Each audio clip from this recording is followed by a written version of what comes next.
રાજકોટના કાગવડથી સૌથી મોટા સમાચાર સામે આવી રહ્યા છે। લેવા પટેલ સમાજના આસ્થાના કેન્દ્રમાં ખોડલધામ ટ્રસ્ટ દ્વારા સંગઠનના માળખામાં સૌથી મોટા ફેરફાર કરવામાં આવ્યા છે।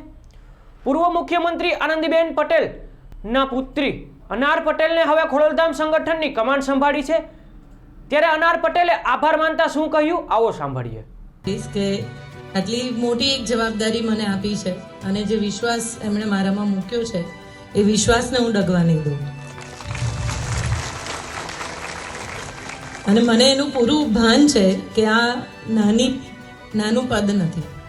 આ પદ માટે ઘણી મહેનતની જરૂર છે, કારણ કે એમણે જે પાયા રોપ્યા છે, જે પાયા ઉપર આ ઇમારત બની છે, એ પાયાની એક ઈંટ બનવાનો મોકો મળ્યો, એના માટે ભાઈ આપનો આભાર માનું છું।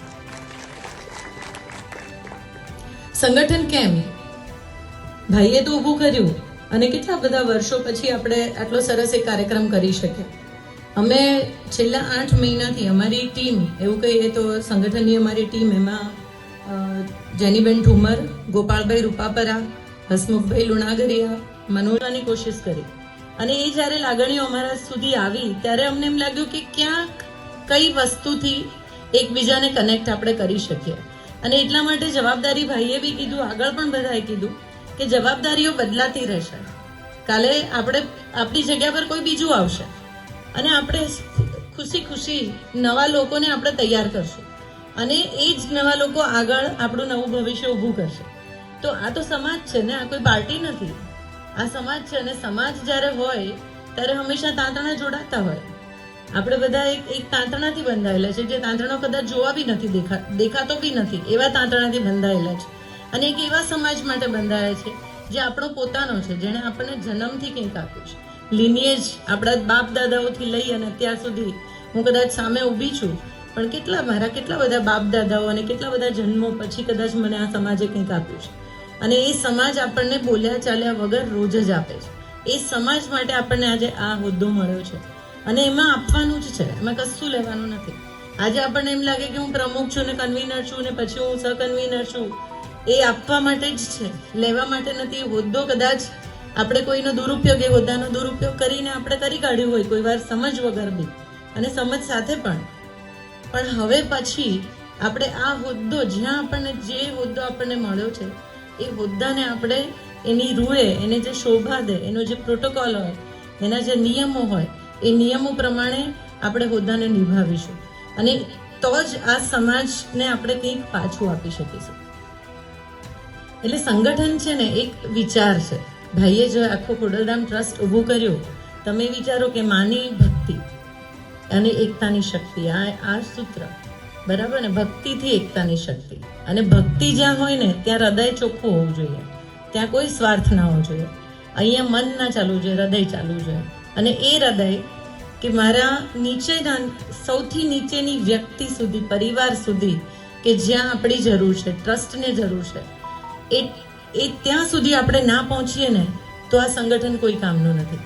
હું બહુ હૃદયથી બોલું છું અને એનું કારણ એ છે કે અમે ભાઈને જ્યારે સાંભળ્યા છે, હું જ્યારે બી એમની જોડે બેસીને અમે સત્સંગ કરતા હોઈએ અને હંમેશા એ એક જ વાત, અમે ઘણીવાર ફ્રસ્ટ્રેટેડ બી હોય કે ભાઈ અમે આ જિલ્લામાં ગયા અને આ લોકો તો બધા સામસામે છે, ટ્રસ્ટીઓ બી સામસામે છે અને કોઈને હોદ્દો નથી છોડવો, કોઈને એમના જ માણસો લાવવા છે।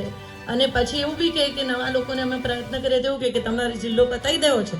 તો જ્યારે અમે એવું ફ્રસ્ટ્રેશન કરીને ભાઈ પાસે ગઈએ ત્યારે ભાઈ એક જ વાત કહે, માની ઈચ્છાથી થશે જે થશે, આપણી ઈચ્છાથી કંઈ નહીં થાય। આ વાક્ય બોલવું ને આ નાની વાત નથી। આપણે એમ કે મારાથી થાય છે બધું, મારાથી, હું તો ભાઈએ અમે ક્યારેય એમને એવું નથી જોયું કે હું, એમને હંમેશા માને આગળ રાખ્યા છે। અને હું જ્યારે મારા પરિવાર સાથે બી બેઠી હોઉં ને ત્યારે હું આ વાત એમને કરતી હોઉં કે આ ભક્તિ અને આ જે ડિવોશન છે ને, એ ડિવોશન આપણામાં લાવવું ને એ નાની વાત નથી। અને આપણે એ વ્યક્તિને પણ જોઈને ચાલવાનું છે કે જે વ્યક્તિએ આ ટ્રસ્ટ ઊભું કર્યું છે અને એમની સાથે જેણે ખભે ખભો મિલાઈને ઊભું કર્યું છે એને બી ના ભૂલાય।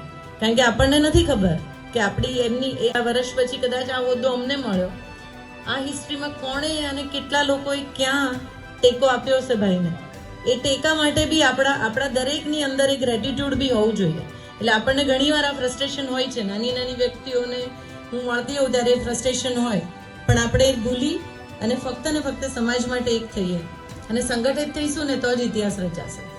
બધા અલગ અલગ હોઈએ, આપણી જોડે શક્તિ છે, આપણી જોડે પૈસા છે, આપણી જોડે શું નથી, પટેલો પાસે શું નથી. પણ જેમ જેનીબેને કીધું ને, આ ભાઈના શબ્દો હતા, જે દેડકાની વાત કરી હતી ને, કે દરેક આપણે એક દેડકાને ભેગા કરી શકાય પણ પટેલોને ભેગા ના કરી શકાય, એ ભાઈ બોલતા. અને પણ અમે એમને કીધું કે ભાઈ તમે કરી બતાવો, કારણ કે બધા સાથે છે.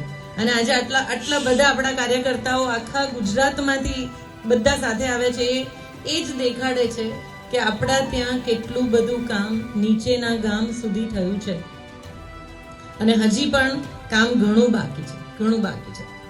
એટલે એક વસ્તુ હું કહીશ કે મતભેદ હોઈ શકે, મનભેદ ના હોય. મતભેદ અલાઉડ, ઝઘડો અલાઉડ, બધું અલાઉડ, પણ એક સાથે બેસી અને એને ઉકેલીએ ને, એ મનભેદ ના હોવો જોઈએ. અને આપણે તત્વને પકડીએ. આપણું તત્વ શું છે? ભક્તિ. અને એ ભક્તિને પકડીશું ને તો સંગઠન આરામથી બનશે. તો તત્વ જે આપણું છે ને, એ છે ભક્તિ. અને શબ્દ નહીં, કાર્ય.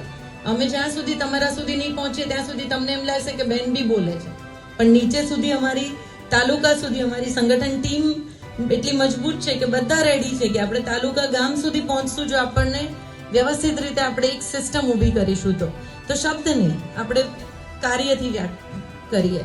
અને વ્યક્તિની સમાજ, હું નહીં, સમાજ મોટો છે, આપણે નહીં. કારણ કે આપણે મોટા ક્યારે થઈશું? જ્યારે આપણો સમાજ મોટો થશે.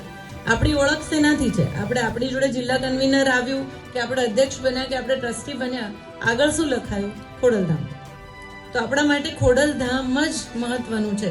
એટલે એ વસ્તુ પકડીને રાખીએ કે આપણી ઓળખાણથી સંસ્થા નથી ઓળખાતી, સંસ્થાની ઓળખાણથી આપણે ઓળખીએ છીએ.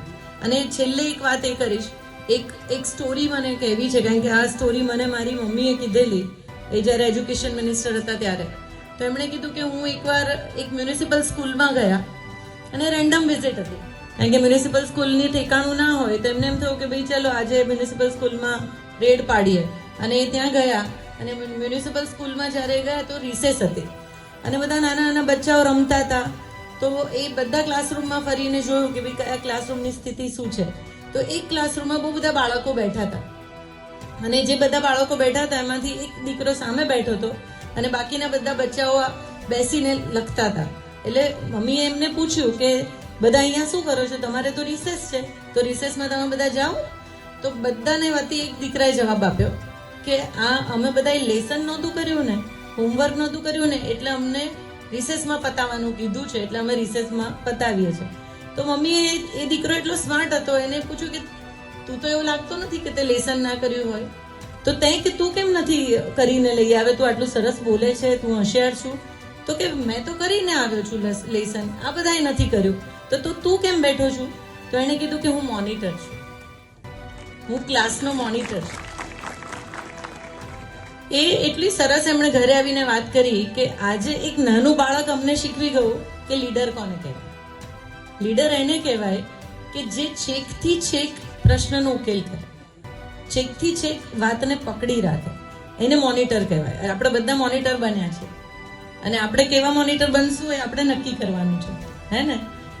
અને હું છેલ્લે એટલું કહીશ કે આપણે ભક્તિ છે ને પેલી ખિસકોલી જેટલી. રામ ભગવાન હે ને માતા સીતાને માટે જ્યારે રામ સેતુ બાંધતા હતા ત્યારે એક નાનકડી ખિસકોલી, વાંદરા તો મોટા મોટા પથ્થર મૂકતા હતા, એને તો એક ખિસકોલી આમ આળોટે પાણીમાં, પહેલા ભીધી થાય, પછી આળોટે, પછી પાછી પાણીમાં જાય અને પાછી એની ઉપર જે રેતી હોય અંદર નાખે તો વાંદરા એને હસતા.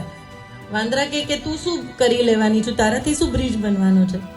તો એણે કીધું કે તમે મોટા નાખો, મારી તો રામ ભગવાનની ભક્તિ છે કે એ ભક્તિથી હું મારા શરીર પર આટલી નાની પણ રેતી ને રજ આવે છે ને, એ રજ હું અંદર મૂકું છું. મને એવું લાગે કે મેં રામ સેતુને ટેકો આપ્યો છે. તો આપણે એટલું તો કરી શકીએ કે ભાઈને ટેકો આપીએ, ટીકા લાઉડ નથી. અને એ ટેકો ભાઈ અમે બધા તમારી સાથે છે અને આપણે ખૂબ આગળ વધીએ, નાનામાં નાના આપણા પરિવાર જોડે, જ્યાં વિધવા બહેનો બેઠી છે, જ્યાં તકતા બહેનો બેઠી છે, જે યુવાનોને દિશાની જરૂર છે અને જ્યાં આપણા બુજુર્ગો છે, આપણા એટલા બધા વૃદ્ધાશ્રમો ઊભા થઈ ગયા છે, આપણા સમાજના બુઝુર્ગો તો એટલીસ્ટ વૃદ્ધાશ્રમમાં ના આવવા જોઈએ. એવા બધા સારા કામો કરવા માટે આપણે ભેગા થયા છે અને આપણે સાથે મળીને કરીશું. આજે મને અને અમારી ટીમને જે મોકો મળ્યો છે, ભાઈ વતી, ટ્રસ્ટ વતી ભાઈ, હું આપનો ખૂબ ખૂબ આભાર માનું.